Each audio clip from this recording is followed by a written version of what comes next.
Okay, so possibly episode 4 could be 1, 2, or 3. I don't really know what order I'm going to do them in, but we're on to the novice hurdlers now. We'll also encompass the juvenile hurdlers because basically they're novice hurdlers, aren't they?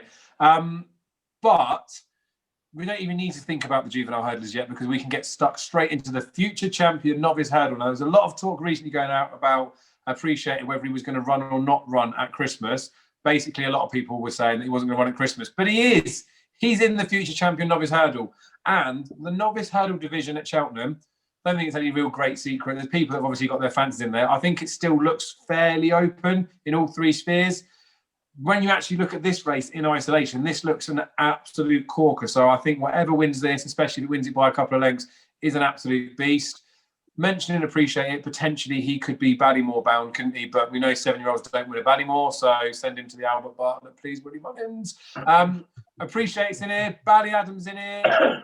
Not point mentioning him. Fire Attack. I mean, he's got some reasonable form going back a little bit further. Kescon Risk, Ngolo, one that I put up yesterday.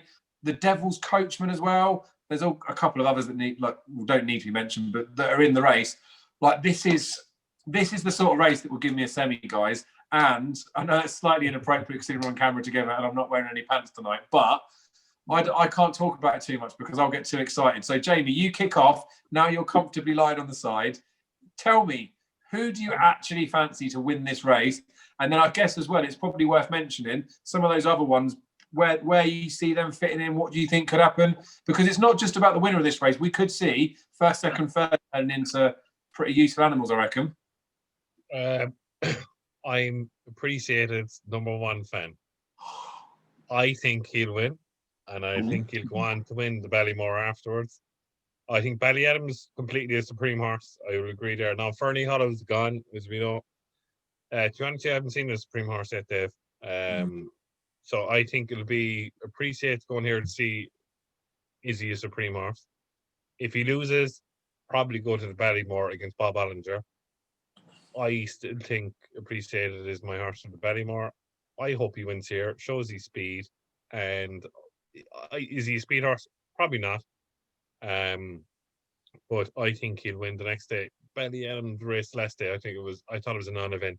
I thought that day on Hatton's Grace Day, I thought it was a farce of a meeting, to be honest with you. I think there was one horse to take out of it. We mentioned him in the juveniles.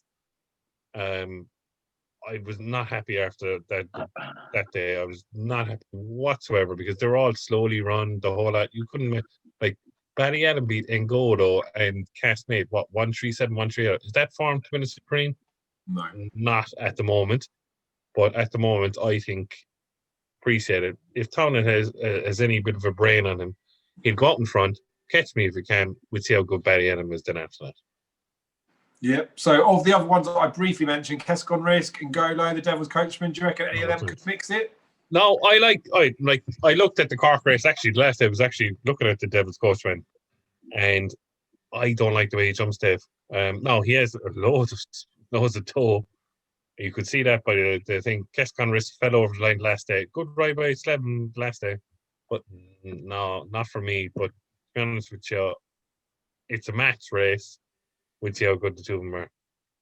Fair play, mate. Because I look at it and I feel like it could be a little bit deeper, but you're probably more right on this. Darryl, how do you see this race? Because I know the Irish stuff sometimes doesn't lure you in, but this sort of race definitely would have got your attention.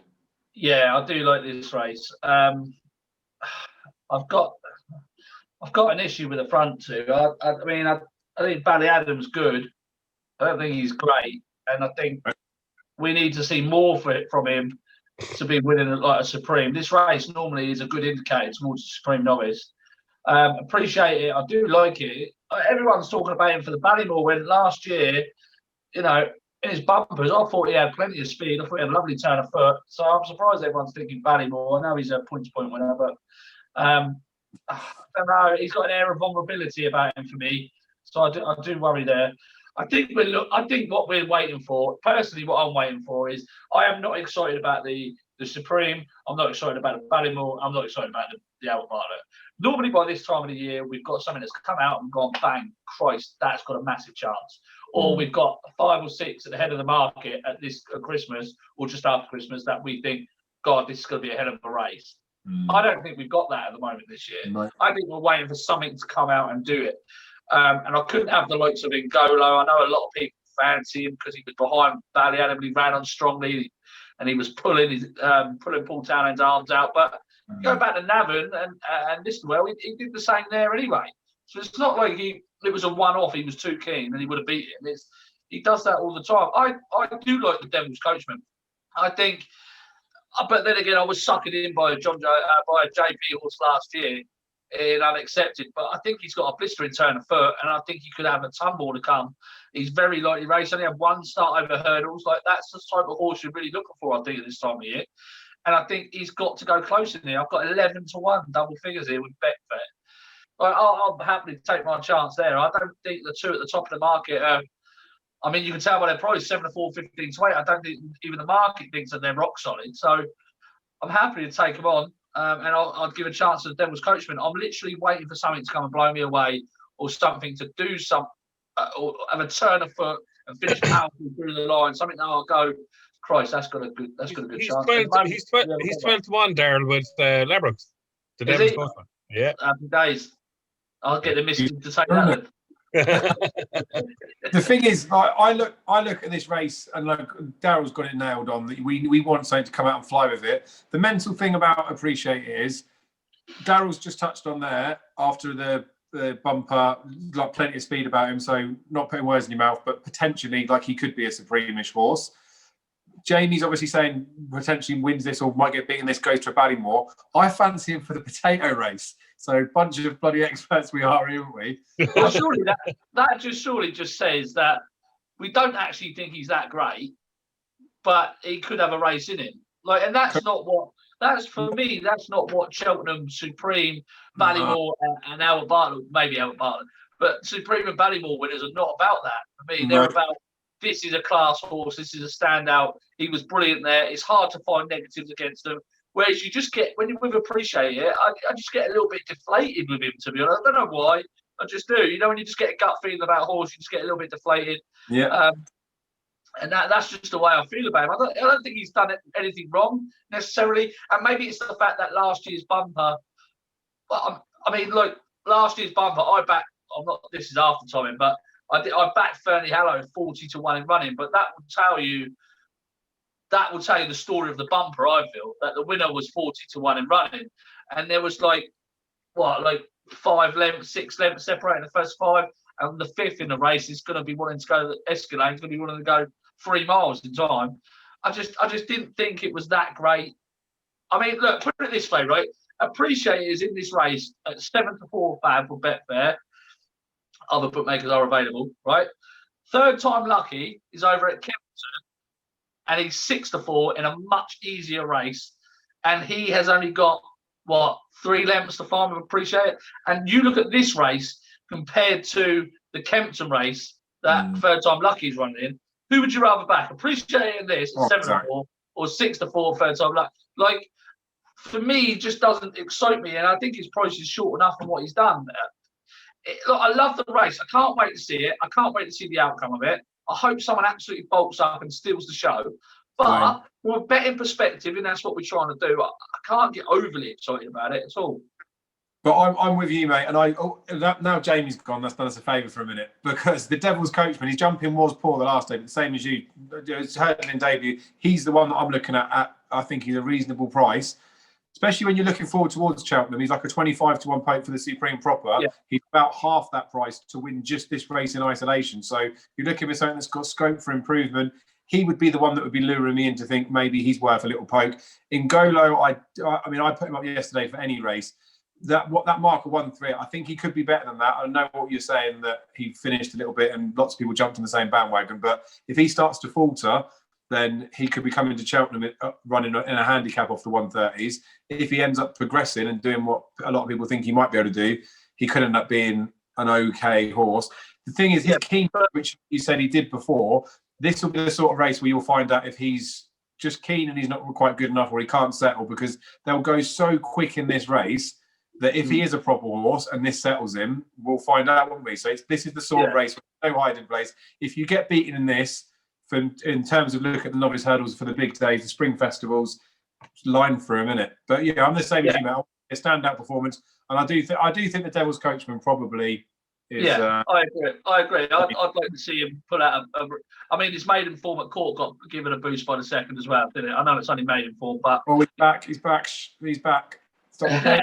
You missed something there, Jamie. I don't know what happened there. No, we were basically just singing the Devil Coachman's praises, just saying from like a punting perspective, appreciate that you get 7-4 about him. Third time lucky, you can get 6-4 about. So about the same sort of price. Appreciates is in a proper race. Third time lucky is in a pish race at Kempton. You can't be back in Appreciate at the price that he is. So sit back and watch Brief is what we're all sort of saying, I think. But me and Darrell are semi tempted. The Devil Coachman at 12-1. We probably think a little bit too big. We'll move on from that race now because we can and we probably will talk about it for hours. I want to move on now for the novice hurdlers. I always bang on about, as much as I love the Stayers hurdle, I love the Irish Stayers novice hurdles as well, especially around Christmas. There isn't anything over here where you get a proper decent race that's lined up. This Land Rover novice hurdle, which is the 205 at Limerick on the Sunday, the 27th. Fury Road won it last year. I can't remember some previous winners, but there's been some nice horses that won this in the past. Farouk Delan is a horse that I want to find a feeling or an emotion that's more than love, but not like you're going to send me to prison because I'm stalking him. Like, I really like Farouk Delan is basically what I'm saying, but he markedly jumps out right. And in this particular race, he's going right-handed. He's probably going to win. He's probably going to do the Fury Road line that everyone's going to see. He's 33 for an hour at Bartlett. He'll probably go into single figures or about 12-1 poke after. I'd be very careful of him when it comes to Cheltenham. He's a 5-2 poke in this. I don't really think there's anything in here that should like really be giving him a race. He even when he went right-handed on his debut, he still jumped a bit to the right, which is a tiny bit of a worry because if they're still doing it when they're going right, then maybe the horse is a bit thick. But anytime they try to straighten him out to make him jump straight, he's brilliant to watch because they tried to straighten him and he was just like, whoa, what are you doing? And like almost like tries to fall through the hurdle, like he doesn't know what he's doing. So maybe he's a bit thick in the head, but I really fancy him to win this. 5-2 is good enough price for me to be thinking of backing him. I would be very sceptical of him when it comes to Cheltenham, although I do think this horse is very good. Young Ted's a horse that stay in novice hurdles. Well, maybe not novice hurdles, but stay in hurdles will be his thing. 128's like probably a lenient enough mark that he'll win a handicap. He shouldn't be good enough to win this. I don't really fancy mentioning too much else. Ragnar Lodbrok's a horse that I backed in bumpers. I quite like him, but I really fancy Farouk Delan here in case you hadn't noticed. Jamie, anything you've got your eye on in here? I think it's a great price to 5-2 on that race because I think it's crap. I really do. Like, Baptism of Fire and all that, they're all brutal. Like, 5-2, I think, is a figure boots job. If you get 5-2 on the day, you're laughing. I think he'll just win. I suppose the thing with Fire is... The only reason he's 5-2, Dave, because of these poor runs last day. True, and that's the thing with it. And he jumped right there. And to be fair with him, when they got to the last couple of flights, he jumped a lot better. He ruined himself by jumping right. They went slow, all that sort of stuff. I suppose for Baptism of Fire, you'd have to take... I mean, he got the £9, but you'd have to assume the reason he's joint fabs is because he was 6 lengths behind Fury Road the last day.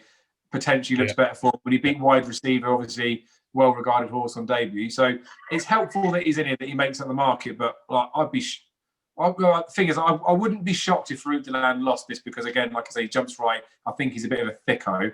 But all that taken into consideration, I'd be backing him if he was probably a 7-4 poke. So the fact I can get 5-2, I'm happy. Darrell, I can imagine this is as exciting for you as a flat race, like any flat race would be for me. Probably not one you've looked in too deep, I guess, or have you? Oh, what a load of old crap this is. The question I think you've got to ask yourself is do you think Farouk Delan is better than a 135 rated horse? If he was running a handicap of 135, would you back him? And if the answer is yes, then you should be backing him at 5-2. Simple as that, really. I don't think Baptism of Fire has got plenty more to come, really, which is mad to say about a novice. But I think Farouk Delan is so awkward and quirky that he probably keeping a lot of ability hidden. And I think back up to this trip, I think that should suit really. Although the only issue is he did finish really tired at Down Royal on return. That might have just been the fact that he needed fitness when he was back up at this trip. But yeah, I agree with both of you that Farouk Delan should take some beating. Really, not one I'm overly excited about, as you can tell. Yeah, and I think the way that I'd probably try and scope it to people out there to gauge the confidence level of it. We're always looking for negatives of other horses and all those bits and pieces. We're trying to look for a horse that you can make a real solid case for him. We're looking at the big breakaway race. That Calto Star Novices Chase, as much as we poo-pooed a couple of horses, looks, well, it is. It's a deeper race than what this Land Rover Novice Hurdle is. You can get about the same sort of price-ish, for conversation's sake, on the big breakaway and Farouk Delan. I feel like that's the right price for both of them from a punting perspective, or it's a good price for both of them from a punting perspective, because there's a little bit of concerns about both of them. Then you get something like your Felix de G that's a 7-4 poke, and there is no negative, there's no concern about him. So, yes, I think Farouk Delan's worth a bet. I'm not saying he's going to absolutely hack up. I'm not saying you can guarantee he's going to win, because I think he's definitely a bit of a Looney Tune, but I'm backing him. Anywho, we're going to move away from Farouk Delan, because he only goes right-handed, and we don't care about him for Cheltenham. We'll go to the Challow, the Novices Hurdle at Newbury, the only notable novice hurdle, I think, from the British side to talk about over Christmas. Brave Man's Game is going to go here. Paul Nicholls confirmed that. Denman Route, etc., etc. Stargate, that everyone's banging on about, is an absolute aeroplane. Is probably, well, I think he will. He's going to oppose him here. There could be a couple of other ones that go in there. Like, does he know for Kim Bailey? That would be interesting if he came in here. Even the Glancing Queen, Valen King, he keeps looking at those further trips for her. She ran winning a bumper, or the champion bumper, twice the last couple of years. But realistically, I don't like. There's no way in the world I could be betting on this race. But I'd like to see Brave Man's Game like absolutely dot up, because I feel like when we touched on it before about the novice hurdles, that there's a few races you look at them and you're like, oh, I don't know what I fancy. I'm not completely sold on Bob Oddinger. I'd just like to hope that we've got a decent British horse. And Brave Man's Game, the way that he's progressed this season, if he's going to continue on that curve to go and win at Cheltenham, which obviously he needs to continue improving, he needs to be taking this. And if Stargate does take the scalp of Brave Man's Game, then I think all of a sudden the people like me that are poo-pooing Stargate thinking it's a bit too hypey probably have got to start paying attention to him. Daryl, you must have looked at this one. Yeah, why on earth are you poo-pooing Stargate? I just don't think it was a very deep race, a good race at Sandown, and it just felt almost like a pointless race. And I don't feel like you could learn anything about it. I just feel like he's clearly a very good horse. But when we're talking about potential Cheltenham winners, we're talking like we want borderline 160s horses for that. And I just don't think in that race at Sandown there was any way you could possibly find out how good he was going to be. And I've said it for years on the page, that Ballymore Winter Novices Hurdle at Sandown, for the winners of the race, just never win at the Cheltenham Festival. You get horses that place in it that do better from like a festival perspective. So not saying that there won't be a horse that will run in there that won't go and win at the festival. I tread carefully with that race, and I'd rather, like I say here, I'd want to see him do it against a proper horse, because I don't think he ran against anything at Sandown. Yeah, well, I would just say that Valeris is definitely a 130 rated horse, 100%. They went very, very slowly, like a ridiculously slow crawl all the way around. I don't know why Harry Copland did that on Sending Love, because Sending Love needs a real strong gallop. So I don't know why he did that, but Stargate's turn of foot, I think how quickly he put the distance between himself and the 130 rated horse in Valeris was really eye-catching. The time before that at Chepstow, it was like one of the fastest races on the card of the day, and across the weekend it was very good. Across that weekend it was very good. I don't think he's done anything wrong. However, I do see what you're saying, because when I look at this, when I look at Stargate in terms of an anti-post perspective for Cheltenham, I don't sit there and go, I've got to back him. I sit there and think, yeah, but this is Cheltenham. So I get where you're coming from. Brave Man's Game has done absolutely nothing wrong, as he's been outstanding, really. He was so far ahead of his field at Newbury, it was electric, and he did it there was a moment in the race where I thought, is he going to struggle it? Like, there was just a slight moment where I thought, is he going to pick up? And then when he did, I thought, yeah, he's a very good horse. Like, this is a good race. This is a good renewal at Chello. Whether I could have any of these in terms of Cheltenham, I don't think I can. You know, I'm not too sure. And does he know should be written off, because that Cheltenham run last time out, the November meet was a fantastic win. He was really hard through the line there. He's a more solid horse. So if he's, provided he runs his race, I think you can really rate this race around does he know. I can see him finishing third. I can see it between the two. I don't think there's actually going to be much between Brave Man's Game and Stargate at the finish. And I just have a feeling that's one of the reasons that I don't want to back him anti-post for Cheltenham, because I feel that they might just be the top novices that we've got, but not good enough to go on and actually win something at Cheltenham. Does that make sense? Yeah, and I completely echo that as well, which is why, because it looks like you're bang on especially for our novices over here. This looks like this is the best of the bunch. If something like Brave Man's Game does manage to go and hack up or win it fairly comfortably, that's what I would be classing as enough elevation to say, right, hang on a minute, now we need to start looking at him for a Ballymore. But you're right. The way I look at it is I feel like we could have a bit of a battle between a couple of nice horses, and then that worries me for future reference. But it looks like a much better renewal than it was last year. Like Time Hill pretty much had the walkover, only just got it done against the Cashman. In the past, we had Champ coming in, and he was like bridal merchant, wasn't he? I just hope that I'd like really do hope the same as we said about it for the future champion novice. I suppose it's pretty obvious. I want to see something emphatically win this, because I actually trust that this is a deep enough race. If something bolts up, it's not because it's a weak field. They bolted up because they're a proper pony. Jamie, what do you make of it? What do you think of the? Sorry, Dave. Do you think that Paul Nicholls misses a trick by not training his horses for Cheltenham? And I mean, we have a lot of discussion from everybody saying that Cheltenham's not the be all and end all of everything, etc., etc. Paul Nicholls trains in that manner as the Cheltenham's not the be all and end all. Do you think that he misses a trick by not training for Cheltenham, if you get my question, and winning races throughout the season, maybe topping his horses out, and then not being good enough at the Cheltenham Festival?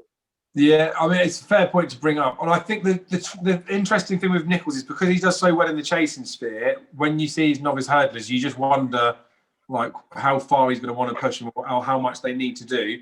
I feel like with something like Brave Man's Game, it was very similar with Denman. I know it's ridiculous comparisons to make, but all of a sudden when he stumbles across a proper novice hurdler at the beginning of the season, once he knows that they're that good in that sphere, I think he's quite happy to test them to see like what level he can get them at. But you are right. There's definitely something in the way that he trains, especially the novice hurdlers, that he doesn't give a crap about Cheltenham. There's lots of prize money to be won before, after, maybe at Aintree, and then look forward to him as chasers. But then I just genuinely feel something like Brave Man's Game, the way that he won at Exeter, like he was odds on, and obviously he should have won like that, but he wasn't exactly backed on the day. There was no reason why he wouldn't have been comfortable, and he it was just so easy for him. And then that win at Newbury, same as you said, there was a point in the race where you look at it and you think, hang on a minute, and then he goes and does what he did. Like, I know the Soaring Glory's let the form down now, but that was his reappearance run. Like, I think if they ran against each other now, he'd spank Soaring Glory by 10, 15 lengths. Soaring Glory still is a comfortable 130s horse. I just think this horse is very progressive. And maybe with Paul Nicholls there, I feel like once he gets his hands on one that he thinks could actually be quite good, I think he might think about Cheltenham a little bit more. But again, they're still having the back of their mind that they'll think of this as a Gold Cup horse one day down the line. So he's never going to bottom him out. That's why I want to see it going absolutely bolt up, because then his hand's forced in it. Jamie, what do you make of the race? I agree with Darrell. I think Stargate's a good thing. There's £4 difference, 147, 143, I think, isn't it? Yep. Brave Man's Game looked good that day at Exeter, but there's something telling me that if you pressurise the horse, say like there's a long run obviously in the last to the line at Newbury, I wouldn't be a fan of his if some horse came up next to him and said, oh wait, I have to race now, kind of thing. It's the same with Denman. He's trying to compare him to Denman, the same route, the whole lot. Denman was still beaten by a trainer who has not a great record at Cheltenham, Nicken or won it that year. Yeah. Same Archibald colours, Sharkey, the owner. I'd be really worried about him if a horse came up next to him and said, "Hello, how are you? Can you go past me?" Yes, I can. And I think Stargate is good. Really, really good. But is he, I agree with Darrell as well, is he a horse that you want back for Ballymore? No, not for me. Superb. So I think we're all in the same sort of camp. We've got some nice horses in here, but we need to see something emphatically spank something else in this Cheltenham hurdle for us to judge them as a much better horse and potential Cheltenham caliber. I suppose that's probably quite a nice little line in. We'll move on to the juveniles now, because a horse that's already stamped his authority as Cheltenham caliber. I will let Jamie go first this one, because I know that he was pretty impressed with his performance the last day. Is Zanahiyr, who goes to the Knight Frank Juvenile for Gordon Elliott. I look at this like he's the sort of horse that I want to take on. I don't like getting stuck into Triumph horses too far out at the sort of prices that he is. I know plenty of people are on him at massive prices, so this is me again, probably Epitaph Mark II, where I'm just stubborn and I'm just looking to take it on for the sake of taking it on. But I'm interested in Hard Door for Willie Mullins. Hood first time up, not so great, is it? But I like the fact that he's got Rachel Blackmore on as opposed to any other jockey. But this Zanahiyr, mate, like, do you reckon he genuinely is proper horse Triumph winner? 100%, Dave. Yeah, 100%. I'm on at a big, massive price for the 33-1 for the Triumph. I backed him after he's run in Ballinrobe. I really think this is a very good horse. Like Willie Mullins said in plenty of previews or whatever stable tours, that St. Sam was their number one juvenile, right? And he absolutely spanked it. The best time in the card of the whole, he absolutely battered him. Like 3 pounds not even going to make a difference in this race. I'm like, to make it worse is that David Mullins has chosen St. Sam in the race. You have a new horse that won, 6.5 lengths at whatever, or tie, whatever, had door. And Rachel Blackmore's on it. So this horse must be absolutely crap compared to St. Sam, right? So, no, this horse is 7-2 now is probably a bit skimpy, but I'm on at a good price. I'm happy. I think more like he'll win here at Leopardstown onto the Double Racing Festival. I think, to be honest with you, looking at him, I can't, like, the only danger to him is in the Gordon Elliott stable, and that's Cheveley Park horse Quixilios. He's down to run in, we'll get to the afterwards, but no, I think Gordon Elliott has an abundance of riches this year in this race, and I think this horse is borderline banking material already for a Triumph Hurdle. Darryl, what do you make of it? Because again, like I do look at the Irish racing quite a bit this time of year, but when it comes to things like the Triumph horses, I don't really care too much about the juveniles this far out. I think to myself, I can wait till nearer the time. That's when they start to appear, but we do miss some years. You've obviously must have seen all the hype, Twitter, all that sort of stuff with this Zanahiyr. Probably had a look at some of his races. What do you make of him? Do you think he's, like Jamie said, banker material for March? No. Good. I think he should be winning this race. He holds most of them on form. I don't think the Mullins horse from France, it could be a safe bet with the headgear on first time. I think he had a runner in this race last year or the year before with first time headgear, did absolutely nothing. Rachel Blackmore's got a fair strike rate for him, no 15%, 6-40, but I couldn't be backing Hard Door at the moment. I suppose the market will speak in any confidence for that one, and the rest of them are pretty much held through form. So yeah, Zanahiyr should be winning this and should be winning it impressively. In terms of March, no, I couldn't have it. There's always a couple of horses every single year before Christmas that get the hype job going for a lot of people for the Triumph. I always wait till after Christmas. So no, I'm not going to make the same mistake I have done a couple of years ago. And to be honest with you, I wasn't visually overly impressed. I mean, there's a lot of people putting videos out on Twitter and saying, this is the next best thing. Personally, I didn't see it. I just didn't see it.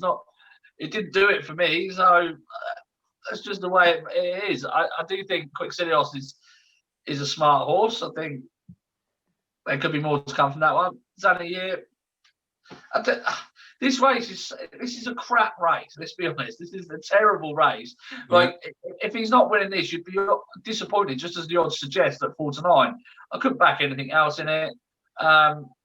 It's obviously a good race, a good pointer towards the best for Aspire Tower won this race last year. But apart from that, no, I've got absolutely no interest in it, and I've got absolutely no interest in these juveniles until the middle of January. So, rude. Sorry, mate. Well, the good you touched on Aspire Tower as well, because he's one of those, and we had it over here with All Mankind. They're the ones that go towards the head of the market, wins the right trials, and then all of a sudden gets found out in the spring Dublin Race Festival or whatever. They've got an echo of, I've just used the Aspire Tower there thing with Zanna here loosely, because there's a juvenile that's running at Chepstow in Nassalam for Gary Moore. That, obviously, Christian last year took a long time to get any sort of respect from it. There was always going to be the comparisons made of this horse after his second start at Fontwell, where he absolutely dotted up. The only horse that was any sort of challenge came out the race, so he was an even shorter price, but I think he probably would have absolutely hacked up again.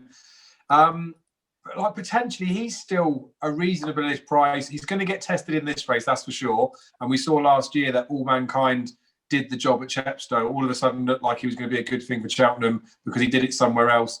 It didn't quite pan out. Now, Gordon Elliott, you would have thought, would have wanted to send something over here to test how good the winner of this race is compared to Zanna here. But thanks to the old travel ban, he can't be sly and send anything over. So the only competition is going to be Adagio from David Pipe, who was quite good at Cheltenham. Ellen Valley for Fergal O'Brien, who, to be fair, you mentioned him, Darren, we did our preview about as a horse like breeding-wise, looked like he could be okay. Won fairly nicely. And then this Who Grizz for Paul Nicholls that Harry Derren keeps putting videos up online. Look, I seriously think that this Nassalam's going to bolt up. And I'm also slightly surprised the way that the market's formed within the race, that he's maybe not even a little bit shorter than he is now. I mean, I wouldn't be looking at... What? Really? Really? Well, because Come on. Gordon can't send any horses over. Oh, my God. This Nassalam, mate, is winding me up. This will get found out. The moment it takes on a half-decent horse, this will get found out. All these comparisons to bloody Goshen and all that rubbish, it's absolutely nonsense. Like, what's he bigger? Nothing. Just because he's won by 40 lengths doesn't mean nothing. Look, he's ran crap times. He's not even ran decent. He's not ran a time more than any other horse on any other card that he's ran against that is rated higher than 130. And they've given him a rating of 140. Yeah. It's madness. This handicapper has had a few too many shandies every night when he's bloody giving these horses marks. It's absolutely outrageous. The moment this horse comes up against a decent horse, I guarantee you get beat. Goshen Mark II, get lost. Will he? But the key question there is, Darryl, is he coming up against any good horses in the finale? It's a grade 1. Let's not forget that. How is this a grade 1? How is this a grade 1? This is ridiculous. This juvenile system we've got is terrible. Absolutely terrible. How is Adagio running in a grade 1 after being a historic heart by 4 lengths at Cheltenham? It's mental. Honestly, it's absolutely mental. Ellen Valley has ran once. It's ran once and won a bloody hurdle race at Sandown in just an average time, in a juvenile race, in an average time. All of a sudden, he's running in a grade 1. I tell you what, it's either the lack of juveniles that we've got over here, or I don't know, or just overly ambitious trainers. It's absolutely madness. This is not a grade 1. Only in name is this a grade 1. I'm telling you. Bloody Nassalam running odds on for a grade 1. Are you serious? It'd be a good thing. The only slight caveat with Chepstow is the weather warnings, all that sort of stuff. Literally, this would make Darryl's Christmas, wouldn't it? But potentially could be abandoned the meeting, couldn't it? But I don't think that'll happen. Honestly, like I get that's the problem with it. Nassalam can't be judged in isolation because Gary Moore doesn't have that many great horses. It's always going to be compared to the Goshen Mark II, which I can see the hype that's going to surround it. He had just those 2 runs at Fontwell, didn't he? But there's, you know, when you watch a horse and you just see a little bit in them and you just think they're quite good. I watched this win, not the last time, watching the time before, and he won. I didn't even know who he was trained running like that. It was just one of those races I just saw on the TV in the background. I just thought, that's a useful horse. So I'll reserve judgment with him till after this. But Well, I think he'll win, and I think he'll win comfortably. Jamie, obviously, Zanna here is the banker of the festival for you. Looking at this Grade 1 at Chepstow, what horse is worrying you? Well, to be honest with you, Dave, right? I agree with Dara there, right? How is this race a Grade 1, right? And number 2, right? I'm just looking at it here, right? Quixilias is priced up, right? And you have Nasalam 5-6, right? And you have Quixilias 2-1. Could you imagine if Quixilias was running in the race? I mean, like 2-1. I'm like, I go over to Portsmouth and buy Darren's house off him for 2-1 Quixilias. If you know what I mean, like, it's absolute ludicrous. I agree. And I tell you one thing, so what I'm going to do now for the viewers, I'm going to tip Hugh Grease for Paul Nichols because I think Nasslam is a bad horse. Gosh, and number 2, you must be joking me, right? Adagio is a Fred Winter horse. So is Nasalam. And so I'm going to 5-2. Hugh Grease, first time over in Britain, Grade 1. Why is Paul Nichols running him? Just go in, back him for the crack if you're up. On it, Joe. I think the best thing is I'm definitely going to have to put this as episode 4 on it because it's absolutely fallen to shit. Hey, I still quite keep like everything in the catch line. the one thing I really need to echo with this, what Daryl said there, and Jamie's hitting on as well, is this is a shit Grade 1. So, like, I know the guys don't fancy Nasalam, but say Nasalam does go and win comfortably in here, it still doesn't necessarily amount to too much. I don't think it's a deep Grade 1. If you get a Grade 1 winner of the other ones, we're talking the future champion, Novice Hurdle, the Shallow Hurdle, they win by 5 or 6 lengths, that would probably stand up. If something goes and hacks up in this, like All Mankind did last year, just be careful of it and don't really worry about it. But Nasalam definitely will love if they let the race go ahead at Chepstow. Mate, this horse it's the dead ground. When I watched him run that first time, like literally, this horse has got flippers. It's the wet ground, and there's so many horses that just can't move in that. He's a dolphin now, is he? They call it flipper. But it's the dead ground, and that's where he'll get found out at Cheltenham because unless obviously they can't control it, but they won't have slow ground at Cheltenham, which would suit an Nasalam. And the reason he's doing what he's doing against those horses because the ground's so bad. But this it's so bad at Chepstow. If the racing goes ahead, it wouldn't be the sort of surface you'd want to be running horses on. Whereas this Nasalam with his little snorkel and his little scuba pack, he'll be well away, boys. And I'm telling you, when he bolts up by another 59 lengths, Daz will be sat there saying, whoa, I wish I took that 4-5 about him. Yeah, all right. Not a chance. Not a chance. Dave, it should be said, Dave Young, odd checker nap tipster. Oh, don't do that.